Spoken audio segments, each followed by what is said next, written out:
Good morning, everyone. Today is Tuesday, January 26th, 2021. My name is Karen Bodenschatz, and I serve as Associate Pastor at First Lutheran Church in Onalaska, Wisconsin, and this is my morning musing.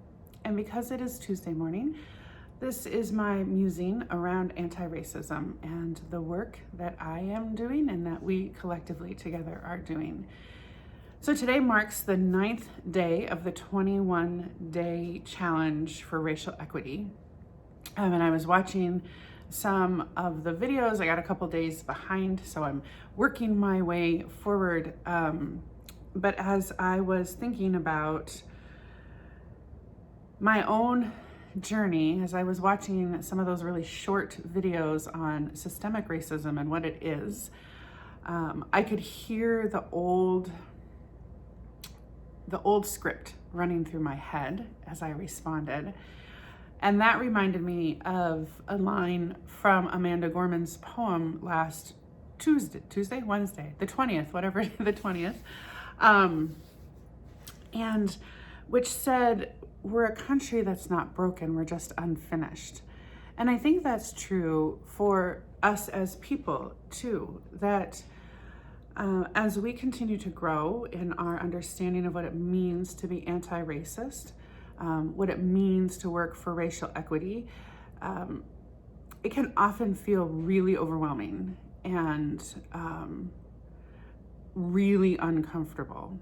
And we have to figure out how to make our way through that without feeling like somehow we're broken. But we're just unfinished, we're just learning. And so I wanted to just touch on two things that are going on in my life. One, kind of in the anti-racist world, my own self-work, and one thing in working toward racial equity that's the work that I do outside of myself. That's how I'm kind of putting some of these terms into some kind of thing I can hold on to. That racial equity is something we work toward.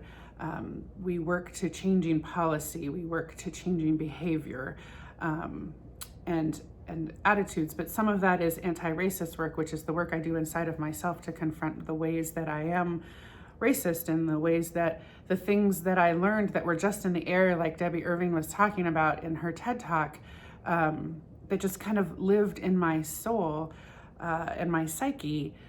How I undo those things. So one of the things that I have done or committed myself to this year in terms of my work to become more anti-racist is to work my way through this, which is from Ibram Kendi. You know, he's my anti-racist guru right now. And it's a journal to stimulate thinking.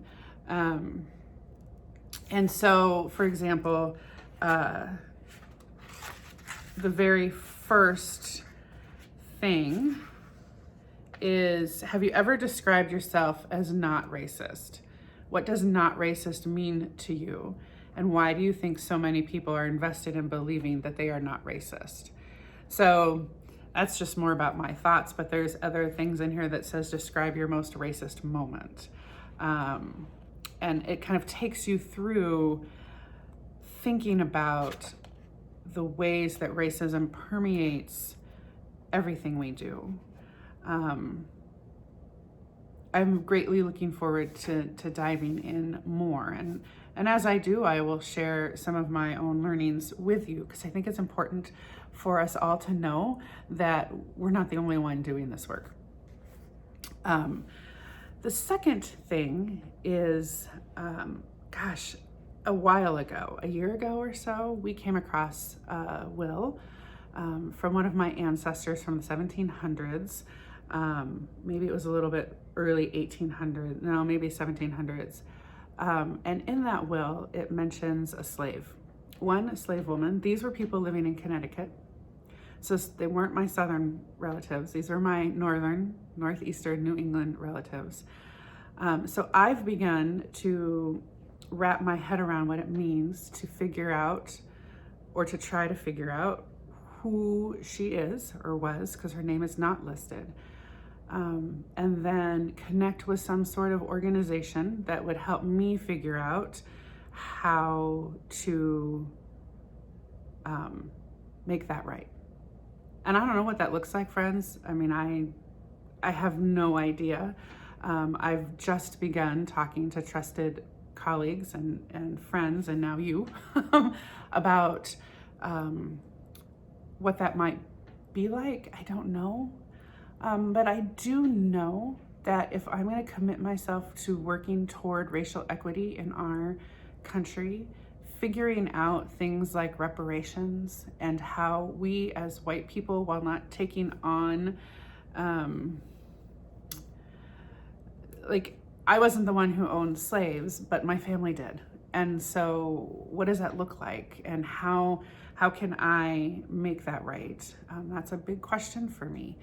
And I think it's a big question for our church, and it's a big question for our country. So that's where all of this 21-day challenge and my own work is kind of leading me. Working on my own racial, anti-racial work and working toward racial equity as we continue to dig in deeper. I hope that's helpful to you, to know that you're not alone in this work and that there are ways for us to go forward and work for peace and justice like we're called to in our baptismal vows. I hope you are joining me in this. I know you are, but pop something down. What's a big question you're kind of carrying around with you right now around race? I'd love to hear it and engage in some conversation. There are conversations with our church set for, I think, almost every Thursday night during these 21 days. Encourage you to be a part of that. I had a previously scheduled meeting, so couldn't be a part of it last week, but do hope to be a part of it this week, where we just talk. There's no agenda, so we just talk, and I've gone on way too long.